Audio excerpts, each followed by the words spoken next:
जय हिंद। आज के इस वीडियो में हम समझेंगे टेंस।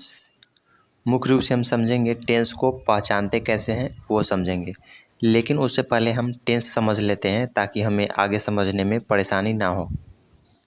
टेंस टेंस को हम हिंदी में काल बोलते हैं और काल का मतलब होता है समय। टेंस का परिभाषा इस प्रकार है, क्रिया के जिस रूप से किसी काम के करने का बोध होता है उसे हम टेंस कहते हैं, काल कहते हैं। जैसे वे लोग पढ़ रहे हैं, यहाँ पढ़ना जो है वो क्रिया है।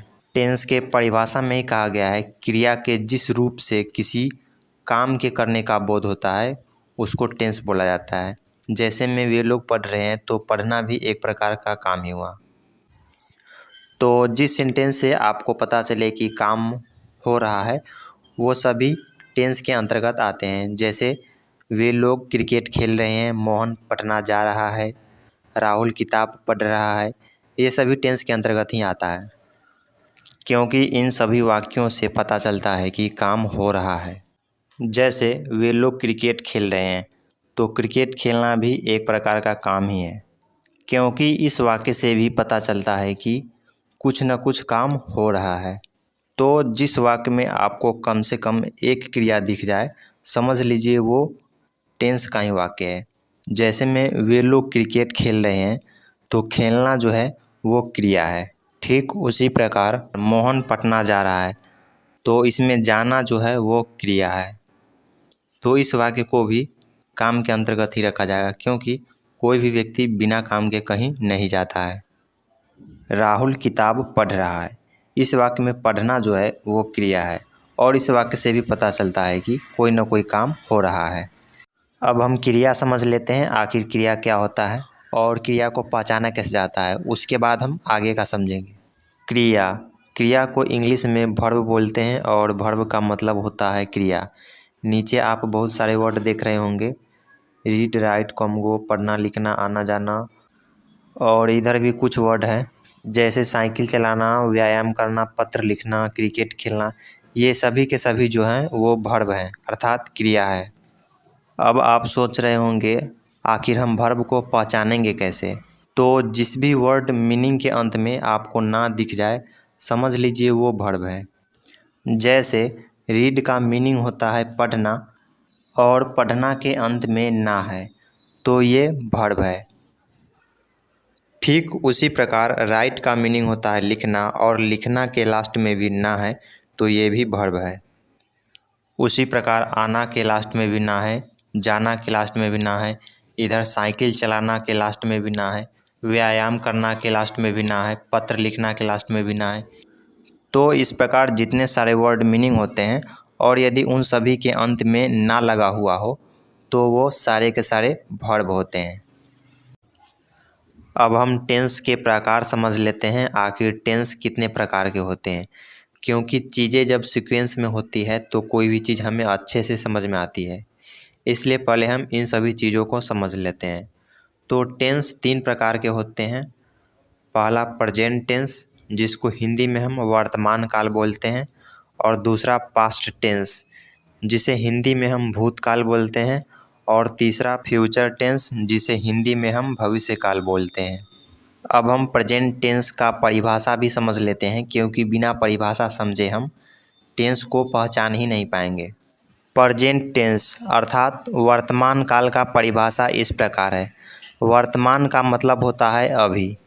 क्रिया के जिस रूप से किसी काम के वर्तमान में होने का बोध होता हो उसे हम प्रेजेंट टेंस वर्तमान काल कहते हैं। जैसे वह घर जा रहा है, तो इस वाक्य से पता चल रहा है कि वह अभी घर जा रहा है, वर्तमान में घर जा रहा है। वर्तमान का मतलब ही होता है जो अभी हो रहा है उसी को तो वर्तमान बोला जाता है। उसी प्रकार राम सिनेमा देख रहा है, तो इस वाक्य से भी पता चल रहा है कि राम जो है वह वर्तमान में सिनेमा देख रहा है, अभी सिनेमा देख रहा है। नेक्स्ट एग्जाम्पल, उसने ताजमहल देखा है, तो इस वाक्य से भी पता चल रहा है कि उसने ताजमहल को अभी अभी देखा है। तुम 1 घंटे से काम कर रहे हो, तो इस ट्रांसलेशन से भी पता चल रहा है कि वह पिछले 1 घंटे से काम तो कर ही रहा है और अभी भी काम कर रहा है। अर्थात वर्तमान में काम कर रहा है। तो जिस ट्रांसलेशन से आपको पता चले कि काम वर्तमान में हो रहा है, अभी हो रहा है, तो वो सारे के सारे जो ट्रांसलेशन हैं प्रेजेंट टेंस के अंतर्गत ही आएंगे। अब मैं आपको एक ऐसा ट्रिक बताऊंगा जिस ट्रिक के माध्यम से आप किसी भी ट्रांसलेशन को आसानी से पहचान लेंगे आखिर यह ट्रांसलेशन किस टेंस का है और किस टेंस का नहीं है। फिलहाल मैं आपको प्रेजेंट टेंस का ही बताऊंगा, पास्ट टेंस और फ्यूचर टेंस का मैं आपको नेक्स्ट वीडियो में बताऊंगा। तो जिस ट्रांसलेशन के अंत में आपको है या हो दिख जाए, समझ लीजिए वह ट्रांसलेशन प्रेजेंट टेंस का ही है। जैसे में वह घर जा रहा है, तो इसके अंत में भी है लगा हुआ है, तो ये प्रेजेंट टेंस का ही वाक्य है। उसी प्रकार राम सिनेमा देख रहा है, इसके लास्ट में भी है। उसने ताजमहल देखा है, इसमें भी है लास्ट में है। उसी प्रकार तुम 1 घंटे से काम कर रहे हो, तो इसके अंत में हो है। तो ये सारे के सारे जो ट्रांसलेशन है वो प्रेजेंट टेंस का ही है। एक बार फिर मैं आपको बता देता हूँ, जिस ट्रांसलेशन के अंत में आपको है या हो दिख जाए, समझ लीजिए वह ट्रांसलेशन प्रेजेंट टेंस का ही है, वर्तमान काल का ही है।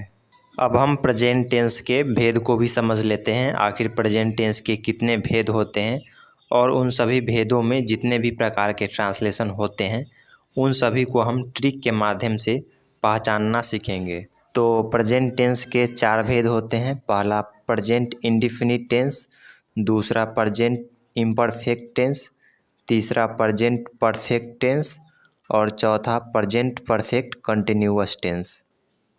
अब हम प्रेजेंट इंडेफिनिट टेंस समझ लेते हैं, उसके बाद हम इस टेंस को पहचानना सीखेंगे।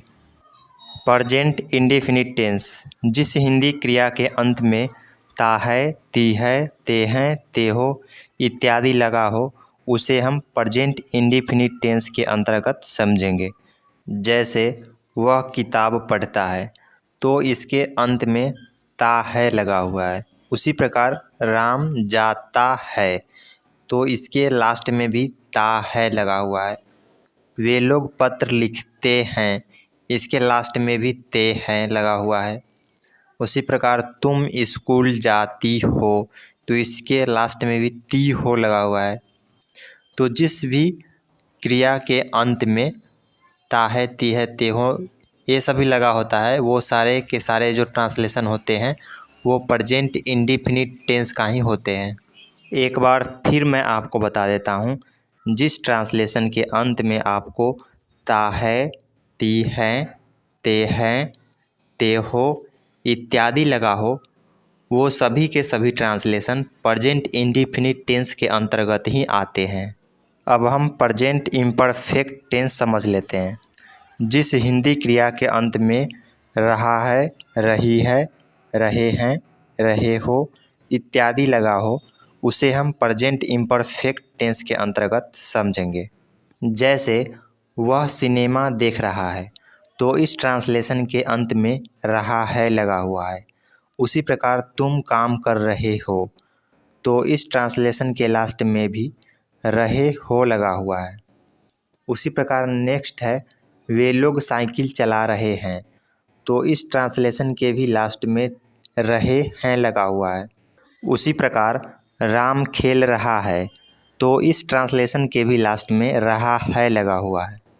तो जिस ट्रांसलेशन के अंत में आपको रहा है, रही है, रहे हैं, रहे हो इत्यादि लगा हो, समझ लीजिए वो सारे के सारे ट्रांसलेशन प्रेजेंट इम्परफेक्ट टेंस का ही है।